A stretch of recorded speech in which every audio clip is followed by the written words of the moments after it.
everyone should think back to that performance against St Helens on Good Friday and just marvel in what an outstanding one-man show that was from Manfredi.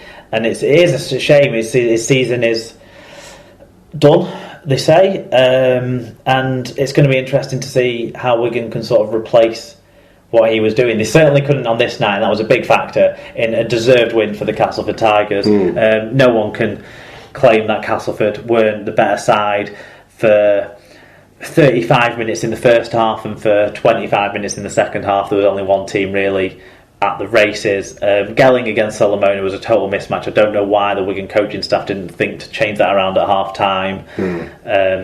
And Wigan's last tackle options were not sufficient. Both the half-backs seemed to wilt under that sort of pressure of we've chased so many games this year, but normally at home, and we weren't able to because Castleford were better. But I suppose for Castleford, I've only watched as much of this game as I could bear to watch, but I listened to it on the radio and I've read bits about it and stuff, obviously. But it seems almost like Castleford were kind of just as good as they needed to be. They controlled the rhythm of the game quite well. They won the niggly stuff. They really got into the heads of some of the Wigan players. Sam Tompkins was told by the referee that he wasn't allowed to talk to him anymore, even though he was the captain. Right. Because obviously the referee thought he was talking to him too much.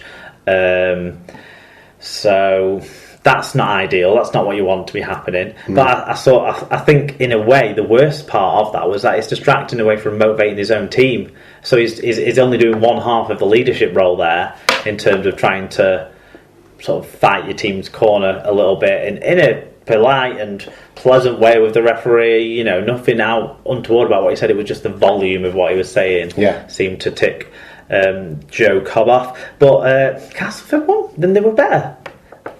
I don't have much more to say about it. Dennis Solomona's first try was, you know, what he's been doing to teams all year. He catches you unawares with how much pace he's got and just the way he runs. You always feel like there's a mistake coming or something, don't you, with the way he sort of lollops around. But actually he's nailing it at dynamite pace, and the kid can finish. The one where he took the ball high in the air against a clearly unfit and clearly not winger ready opponent just was amazing. Towards the end, the last couple of tries pad the score out, because Wigan did have a really, really strong period where they just couldn't score enough tries. John Bateman finally got more involved in the game. I think he swapped with Iceland and moved into the middle more, and but Gale just controlled things and had people running off him quite well. The Springer had a good game, and Millington was exceptional off the bench. Fantastic. Okay, so all the stats that made the match then? One of the worst combined tackle successes for both teams in this match means defences weren't on top. Cass only just edged the possession despite 4 fewer errors and 2 fewer penalties conceded, but they made more breaks off more metres at a better average gain. The numbers reinforce that the better team won. They suggest maybe a 2-score margin or an 8-10 point margin maybe, rather than the free score 14-point margin, but Cass won all around. Really, what Wigan can't afford to do with their attack as it is this year, and it was a false dawn last week in the attacking stakes, clearly, because they wilted again in this game, is they can't afford individual mistakes defensively, and that's what Wigan were making. Cass, we know, have got tons of mistakes in them defensively, but they're so good at scoring tries, and Wigan just fell into the trap that a lot of teams have fallen into at Cass, in that they're just gonna score more tries than you if you fall into their gameplay pattern. Fair play. Individually, who stood out for us? Well, Denny Sullivan. A lot of these names, haven't we? 3 tries, 130 metres, 2 clean breaks. Oliver Holmes, his try at the end was the icing on the cake for him. He had a try, 106 metres, 2 clean breaks. Grant Millington off the bench, 149 metres and 5 successful offloads. Andre Savelio is making the most of some game time, playing in the back row. 1 try assist, 124 metres for him. For Wigan, Sam Powell grabbed a try assist and had 42 tackles, so a bit of both ways there. Ben Flower had a try and 102 metres, good stepping on his try. John Bateman with a try assist, 5 tackle balls, 2 clean breaks and 8 successful offloads. Probably just didn't get the ball enough when he was shifted out into the centres in the first half. And Joshua Charlie ran hard all night with 145 metres. Okay, Shoddy and Mungal and Kel got in touch. He said, obviously Cass didn't get the memo about the Super 8s not being important to some teams at the bottom of the 8. Yeah, fair play, fair point. Fatboy Rob's one-sided report, that's his words, not mine. He says, another great performance from Cass for the... with the obligatory 20-minute spell where we let the other/lesser side back into it. Cass bossed this game in every department and Wigan lost their cool at times, a trait I usually see in Cass. When Tompkins retires through injury, he'll have a great career as an assistant referee, judging by the amount of time he spent whining to Joe Cobb. There you go. Tyler Cass fans said it was a great 80-minute performance from Cass. Losing Manfredi so early was a blow for Wigan, and we exploited that. Strange that on-loan players are allowed to play against their parent club, but Rocky's try was the clincher that blunted a spirited Warriors comeback. Quite controversial, that try as well. Was that the one where he bounced it? It looks like the ball just flew out of his hand, didn't it, on the replays, but the replays are from behind and you can't really see the put down because of the Wigan player closing in. But yeah, either way, Cass deserved the win, so they were ahead at that point, so whatever. That's it. And there was only 3 minutes left and Wigan kept getting trapped on the last tackle with a kicker in possession, so... What do you do? Yeah. Okay, Sean Bruiser got in touch on the final word of this one goes to him. Did Castleford not get the memo from witness that they can't win the league, so why bother trying? Oh, that's like the same. Yeah, we've bookended it with Alan's two stalwarts four stalwarts of the Super League pod. Yeah. Getting in touch with that one. That's a bit of a who's who of Super League pod listeners from West Yorkshire there. Okay, so 4 tries from Adam Swift helped Saints beat Catalans, create a 4-point gap between these two sides during the middle eights. It was 39 points to 16 in favour of the Saints, Mark, and Saints' form and uptick in performances continues unabated. And almost this was the best of the bunch, although they got away with the fact that Catalan kept having people taken off and ended up with, a pretty slow and skilled side out there at the final whistle. Yeah. But you take nothing away from St Helens for that fact, other than obviously a couple of blokes are on charges. Well, yeah, that Luke Walsh tackle was grubbery, wasn't it? What I would say about that is it's a little bit inconsistent. Do you think so? That he get the yellow card because not enough are given. But it's the right call. The inconsistency is when something like that isn't given a yellow card for me, isn't it? It's the right call. Yeah.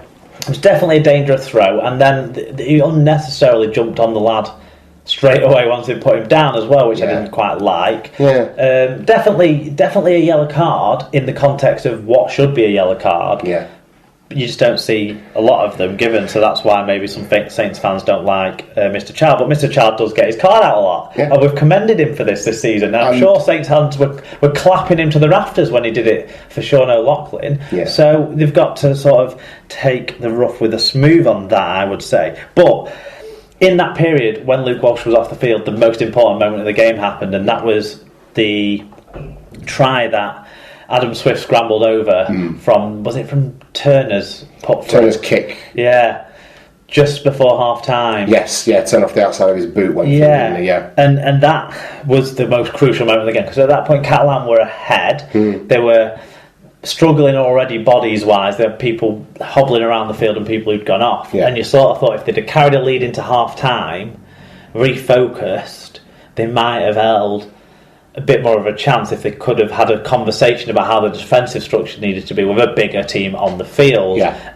What actually happened was the St Helens took advantage of, two things. One, Alex Walmsley just battered down the middle. Walmsley and Amor did what they've been doing for the last 2 months. They've been probably the Form 2 props in the competition in that time. I'd say particularly Amor, although Walmsley's running in this game was immense. But what it meant was they could just get these blokes out of position for Walsh to slide through kicks or to play just to get on the end of things. And Percival danced through their line on 2 or 3 occasions, didn't he? And admittedly with a bit of a forward pass for one of his try assists, but still, you just don't seem to be able to go through at will and go through the gears, didn't he, Percival? It's good to see him back. From an England perspective, certainly. Yeah. Good to see him. And I'm a neutral, so it's good to see him back playing regular rugby league. I don't know what forward pass is after the one in the Lee Salford game, but we'll get to that. We'll talk about the Hail Mary stuff in a minute, won't we? Yeah, absolutely.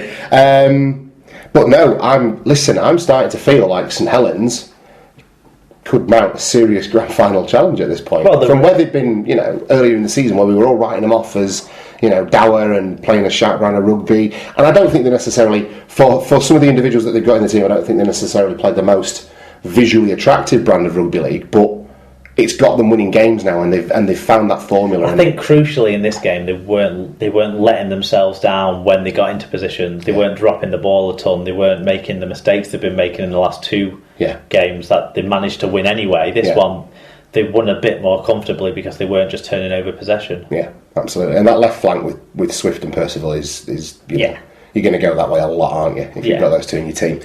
Stats-wise, what did the stats tell us about this one, Mark? Saints had a lot more ball, held by a 7-11 error count in their favour. They profited from that with 230 metres more an extra break and 3 more tries. Catalan's 0.9 metres per carry better average game was undone by making less than 1,000 total metres. They also tackled a bit worse than their hosts. Fantastic. And individually then, who stood out for us? Well, Swift, the cartoon dog, got 4 tries. That's kind of all that was down on his stat line, really, but what else do you need? Finished them very, very well. His pace, he's quicker than he looks, isn't he, as well?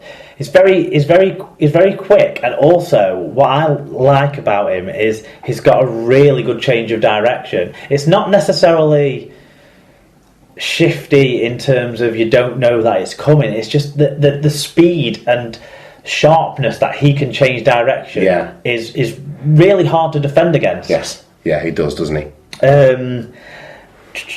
Alex Walmsley 206 metres, Kyle Amor 121, and Mark Percival 2 try assists, 5 tackle busts, 3 clean breaks. He's got some zip as well, hasn't he? Absolutely. Anyone stand out for us from the Catalan Dragons? Yeah, Jason Battieri grabbed a try deserved through his hard work, really. 40 tackles and 119 metres for him. Fuad Yaha, 190 metres, 2 clean breaks. And Remy Castille, 101 metres. Remy Castille, very good. Well, to the fan reviews then, and having looked at the list of names on this one and not yet read the content, I feel like I'm going to earn my keep over the next 45 seconds to 60 seconds. Wally Frogmore got in touch. He said, "What a game. The result was never in doubt. Catalans crumble like an aged Rook 4. Swift scores 4 tries and I rubbed it raw." Hashtag, where's the Bepanthen? Very good. I like that. Alan Walker, not a happy chap, the Catalan Dragons fan. He says, "This was 2 points we had to win again. Never mind, it's not over. Staines' tactics dirty as always. Fucking dark ages and child is bent. Yet more injuries, but more young players coming through. Another good run for Albert. The development plan of bringing in Australian experience to guide the young'uns is working. We needed to buy a kicker this year. Back to the beach tomorrow. Visca Drags." Yeah, Albert, it was a big ask to have the kid sort of run the show. He's going to be capable, but he's not there yet. Yeah, absolutely. And, as much as from a short-term point of view, it's not a great result, but from long-term investment in this kid's experience and overall muscle memory in terms of playing these games, it's a good thing for him, isn't it? They need to get Ben Garcia out of the centres, though. Yeah. He just looks like he's on an island all the time out there, and then people are getting through him, round him, whatever. He needs to get back in the middle. He's not got that lateral defence, has he? Tyler Cass fan, from the start, Saints were determined not to give up their 4th spot. The forward battle was intense and Saints never gave an inch. Lomax had another good game against a Catalan side that doesn't seem to have much more than a plan A. Good to see Johnny Lomax. So we say this, every couple of weeks, really, don't we? But great to see him. It's good. You don't like. It was great to see him back. His organisation. That he's actually back. Him and Percival and Swift are all on good form ahead of this week, Mark. I bet you can't wait, can you? And Neil Connolly will give the last word to him. He simply says that James Child is a disgrace. And that's a Saints fan. Yeah. So both of them hated the ref this week, who I thought can't win. Took a tough stance when needed. Can't win. OK, Warrington repeated their Challenge Cup semi-final victory over Wakefield and moved into 2nd spot this weekend with a 38 points to 10 win at Bellevue on Sunday afternoon, Mark. Yeah, I got excited when it went 6-0 to the Wildcats, but then short-lived. All slipped away. Especially when you see how patched up Wakefield continued to be, though, as well. There was a lot of kids in there, wasn't there? Mazeev was playing and, the bench didn't look particularly strong. Got a try though, didn't he? Absolutely, Mazeev. credit to him. Yeah, Mazeev. First try, and on his home debut. So well done to the kid. Yeah, credit to the lad, but it's obviously not the ideal scenario for Chris Chester and Wakefield in terms of who they want to put out on the pitch. But to a certain degree, I think that Wakefield's job is done this year, and they've not achieved all they can achieve, but their achievement in going from where they were this time last year to they have now achieved all they can achieve. The way that they've been playing at times when they've been able to put a full strength side out, and now where they are is testimony